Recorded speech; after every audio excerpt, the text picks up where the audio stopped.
안녕하세요. 인제대학교 디지털 항노화 헬스케어 학과의 겸임교수 박주영입니다. 신사업 기획에 대한 공부를 계속해서 저와 함께 진행하겠습니다. 신사업 기획이라는 것은 두 가지 단계로 크게 나뉘죠. 전 단계가, 앞에 단계가 신사업의 후보를 여러 가지를 발굴해내는 겁니다. 그리고 두 번째 후반 단계는 뭐냐면 발굴된 후보들을 가지고 내가 진행할 신사업을 선정하는 거예요. 그리고 그 선정에 따른 여러 가지 전략을 수립하는 과정으로 이어집니다. 본 강의에서는 두 번째 단계인 신사업을 선정하고 그에 대한 전략을 수립하는 단계를 공부하고 있죠. 사업 아이템의 발굴의 핵심 기술을 우리가 공부했고요. 사업 아이템 발굴의 응용 기술도 또한 공부를 했습니다. 신사업 선정을 위한 타당성 분석의 과정이 있고요. 신사업 추진을 위한 준비라는 과정도 있습니다. 본 강의는 신사업 선정을 위한 타당성 분석에 대한 내용으로 진행될 겁니다. 그 중에서 아이템의 사업성을 평가하고 실행 가능성을 평가하고 그리고 최종 시장 테스트를 하는 그 과정 중에서 오늘은 이 본 강의에서는 최종 시장 테스트에 관련된 내용을 한번 정리해 볼까 합니다. 이 내용에도 세 가지 챕터가 존재하고 있습니다. 첫 번째는 프로토타입이라는 개념과 애자일 방식 그리고 린 스타트업이라는 개념에 대해서 제가 설명을 좀 해드릴까 합니다. 두 번째는 마켓 테스트와 시뮬레이션에 대한 얘기를 한번 해볼까요? 마지막 챕터에서는 실전 실행 방안을 고민하는 그 부분에 대한 중요성을 당부할까 합니다. 그러면 첫 번째 챕터인 프로토타입, 애자일 방식, 린 스타트업에 대한 얘기를 한번 해보겠습니다. 신사업 기획의 과정에서 최종 결과물인 상품이나 서비스가 완성되기까지는 경우에 따라서 차이는 있지만 상당한 기간이 경과한 후가 됩니다. 그러다 보니 초기 단계에서 최종 단계의 결과물을 대략 예상하기 위한 목적과 사전 시장 테스트 용도의 소재로 시제품 제작을 하게 됩니다. 이것을 다른 말로 프로토타입이라고 부릅니다. 시제품이라는 뜻이죠. 우리나라 말로. 프로토타입의 제작에는 실제 사용될 기술의 핵심이 반드시 적용이 되어야 되는데 의외로 그렇지 못한 경우들이 간혹 있습니다. 그렇게 되면 실제 사업의 사전 테스트와 검증의 용도로는 부적합한 경우가 있음에도 불구하고 현실 비즈니스 현장에서 이런 부적합한 상황이 발생하는 이유는 신사업의 초기 조직들이 투자를 목적으로 이런 가상의 프로토타입을 활용하는 경우가 빈번하기 때문입니다. 특히 소프트웨어 분야는 이런 일이 너무 낮아서 프로토타입 자체에 대한 관심이나 주목을 아예 덜 하는 부작용도 자주 겪습니다. 사실은 그냥 그 실제랑 너무 다를 거라고 생각한다는 거죠. 프로토를 가지고 아무리 보여줘도 실제는 이렇게 나올 수 없다, 이거 가지고 어떻게 미래를 예측하냐, 이런 식의 거절 내지는 부정적인 의견을 저도 받아본 적이 있습니다. 바람직한 프로토타입의 활용 방안 중에는 애자일 방식의 개발을 동반하는 것을 권할 수 있습니다. 초기 프로토타입이 핵심 기술과 기획을 잘 반영해서 기본기가 충실할 수 있다고 가정을 한다면 해당 프로토타입을 실제 사용자 테스트를 해보면서 단계별 성장을 시키는 방법이 있습니다. 과거에는 어떤 서비스나 상품을 개발할 때 완전한 최종 목표의 결과물을 지향하면서 그걸 목표로 하면서 중간에는 외부에 아예 공개를 하지 않고 오랜 기간을 투자해서 노력한 뒤에 본인들의 목표 달성 결과를 완전히 내가 목표한 것을 완성도 있게 만들어서 실제로 시장에 출시하는 방식을 주로 사용하는 것이 당연한 상식이었던 적이 있습니다. 그런데 이런 경우에는 만약에 시장의 요구사항을 제대로 반영하지 못했거나 시장의 변화에서 적용할 만한 새로운 아이디어가 무시될 수도 있는 위험성이 있다는 것을 수많은 다양한 비즈니스 실행의 좋았던 나빴던 경험을 통해서 알게 된 것이, 그런 것을 알게 된 이들이 효과적인 적용 방식을 연구해서 시제품 단계에서부터 실제 상품의 가치로 인정을 하고 지속적인 시장의 피드백을 계속해서 적용하는 겁니다.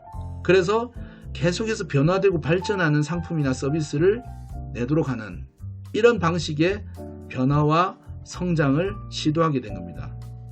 이게 바로 애자일 개발 방식이라고 하는데, 원래는 소프트웨어 개발 프로그래머들이 이렇게 하는 방식을 사용한 거예요. 원래는 거기서부터 출발한 건데, 이제는 이것이 실제로 비즈니스 실행에서도 효율적인 개발 방식으로 적용이 돼 가지고 이제 효율적인 개발 방식을 이 효율적인 개발 방식을 비즈니스 개발이나 경영 기법으로도 활용하게 되는 겁니다.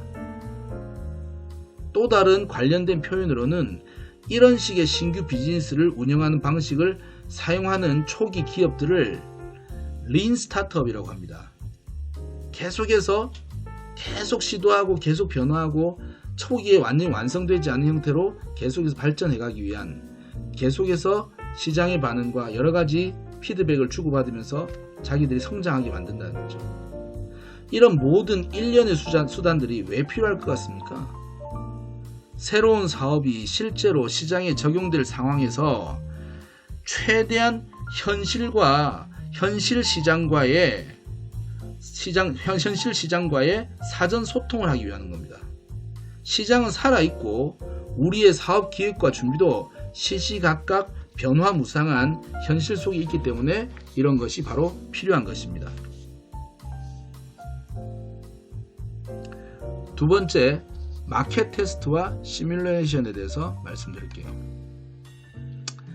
10번의 연습보다는 한 번의 실전이 훨씬 도움이 될 때가 있습니다. 예를 한번 들어볼까요? 올림픽이나 월드컵을 준비할 때도 본 대회를 앞두고 평가전이라는 것을 치르게 되고, 여기 화면에 보시면 2002년도 월드컵 때도 사실은 우리가 2002년도에 4강 신화를 쓸 수 있을까라는 가능성을 평가전에서 이미 보였었어요. 박지성이라는 선수는 여담을 좀 들려드리면, 이 평가전이 최종 평가전이 있기 전에 박지성이라는 선수는 주목도 하나 못 받았던 선수입니다. 근데 평가전에서 골을 넣고 엄청난 활약을 하는 것을, 이 무명희 선수가 활약하는 것을 국민들이 본 거예요. 결국에는 이 선수는 여러분들이 아시는 그런 과정을 겪어서 이제는 한국 축구의 상징이 돼버린 거죠. 그리고 또 하나 예를 들자면, 보통의 인문계 고등학교를 졸업하시는 분이면 누구나 대입시험을 치르기 전에 정기적인 모의고사를 보게 됩니다.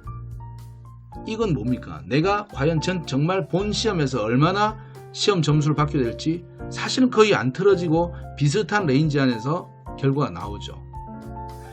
이런 연습을 하는 이유를 생각해 보면 너무나 사실은 당연한 겁니다. 사람이 중요한 일을 앞두고 있을 때 아무리 준비를 철저히 하더라도 실제 상황에서 발생할 변수를 예측할 수가 없기 때문에 최선을 다해서 실제 상황을 미리 접해보고자 의도적인 세팅을 하는 것입니다. 새로운 사업을 준비하는 과정에서도 이런 사전 시장 테스트의 필요성이 늘 요구됩니다. 사업을 새롭게 준비해본 입장에서 보면 필요성 정도가 아니라 엄청난 욕구의 대상인 시장 테스트는 그 셋업을 어떻게 하는가의 중요성이 너무나 큽니다. 앞서 예를 든 월드컵이나 모의고사를 잘 떠올려 보시면 사전 테스트의 결과가 실전의 결과를 예측하기에 충분한 검증이 될 때가 많은 것을 알 수가 있습니다. 그죠? 그만큼 실전과 유사한 셋업이 잘 된 테스트라는 것입니다. 그런데 신사업 기획 단계의 시장 테스트는 그것이 쉽지 않은 경우가 많은 편입니다. 사업 아이템의 개발 결과물이 아직 완성될 수 없는 시기인 점과 완전히 공개된 시장을 상대로 테스트하는 것은 거의 불가능하기 때문입니다. 그런 한계 속에서 최대한의 유사한 테스트 과정을 세팅하기 위해 사업 담당자들은 시뮬레이션 과정을 연출합니다. 실제 상품이 출시될 모습은 아니더라도 가상의 테스트용 환경 속에서 최대한의 경험이 진행될 수 있도록 상황들을 연출해 봅니다. 이런 일련의 노력으로 얻고자 하는 궁극의 목적물은 무엇일까요? 바로 고객의 피드백을 확보하는 것입니다. 결국은 사업이 출시의 단계가 되면 가장 집중하게 될 고객의 피드백을 사전에 수집하여 사업 모델에 반영하고자 하는 실전 버전의 데이터를 미리 알고자 하는 것입니다. 이때 사업 담당자들에게 주의를 당부하자면 고객의 피드백의 분석과 해석은 최대한 객관적으로 하시길 당부드립니다. 신사업이란 걸 담당하다 보면 사업 자체가, 그 사업의 아이템이나 사업의 진행 과정 자체가 나의 분신이나 자식 같은 애정의 대상이 될 수 있습니다. 저 또한 꽤 많은 신규 프로젝트 또는 신사업들을 진행하면서 사실은 내가 개발하고 내가 준비하고 내가 함께 동료들과 만들었던 그 사업에 대한 애정? 이런 부분이 너무 강하기 때문에 객관성을 유지한다는 건 사실 쉽지가 않습니다. 그렇기 때문에 정말 잘 준비한 시장 테스트와 시뮬레이션의 결과임에도 불구하고 그 결과에 대해서 주관적이고 개인적인 해석으로 사업의 방향 수정에 인색해져서 실패의 길로 가는 경우를 제법 많이 보게 됩니다. 이 부분은 정말로 경험자로서 말씀드리는데 조심하셔야 될 핵심적인 내용입니다. 세 번째, 마지막으로 실전 실행 방안을 고민하자라는 제목으로 말씀드리겠습니다. 사업 경험이 많지 않은 스타트업이나 대학생 벤처 기업들 중 몇몇의 IR 자료를 검토하고 멘토링하는 업무를 의뢰받았던 경험이 있습니다. 그때 발견했던 공통점 중에 하나가 사업의 기획과 투자 제안을 목표로 하는 자료에 자신들의 마케팅 방안을 상당히 많은 분량으로 설명한다는 점이었습니다.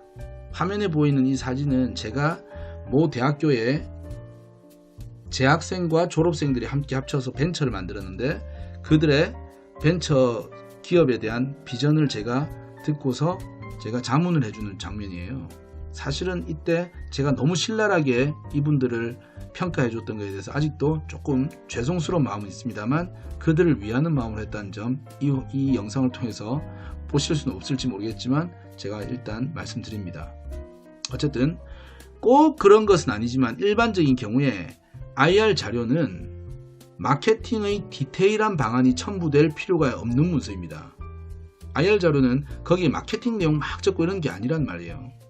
근데 왜 그들은 그렇게 많은 비중을 이 지면에다 할애를 할까요? 제가 그분들하고 대화를 쭉 해보면 그 이유를 알게 될 때가 있습니다. 그분들의 머릿속에는 이 사업을 잘 준비해서 어떤 식으로 성공시켜야겠다라는 시나리오가 매일매일 반복되고 스토리가 만들어지다 보니까 그 얘기를 안 적고는 못 견디는 겁니다. 자신들이 매일 생각하는 내용이기 때문에. 그런데 사업 아이템 최종 선정 과정에서는 마케팅 방안 등을 포함한 실전 플레이의 실행 계획을 반드시 구체화해야 할 필요가 있습니다. IR 자료에서는 투자를 제안하는 IR 자료에서는 필요성이 절대적이지 않을 수 있더라도 사업 추진의 담당자나 그 조직에서는 자신들의 실전 시나리오가 디테일하게 만들어질수록 도움이 됩니다. 거기에는 단순히 마케팅뿐만 아니라 다양한 상황에 대한 대응 방안, 경쟁 업체들에 대한 예측이나 공략 전술까지 포함되어야 할 것입니다. 좀 다른 생뚱맞은 얘기인지 모르겠는데 완전 다른 곳에서 배울 수 있는 걸 하나 보자면 참고할 만한 것은 역사상 실전 시나리오를 가장 디테일하게 잘 만드는 장군이 있었는데 그게 바로 나폴레옹이었다고 합니다. 이분은 그냥 전쟁을 잘했던 게 아니라 자기가 전쟁에 대한 계획을 잘 세웠다는 거죠. 그가 세운 실행 계획안을 어떤 사람이 설명하는데 너무나 다양한 경우에 대응하는 설계도에 가까운 그의 전쟁 계획서는 이분 아마 요즘 시대에 태어났다면 사업으로도 아마 큰 성공을 했을지도 모르겠습니다. 어쨌든 그랬던 나폴레옹조차도 최후에는 패전을 했죠. 나폴레옹조차도 패전을 경험했듯이 비즈니스 계획이란 건 절대적인 건 있을 수 없습니다. 그죠? 근데 그렇지만 세상의 모든 것은 사실 확률의 게임이라는 점을 보자면 신규 사업 조직이 준비하는 실전 실행 계획의 목표는 성공의 확률을 높이는 것만으로도 상당한 가치가 있다고 생각됩니다.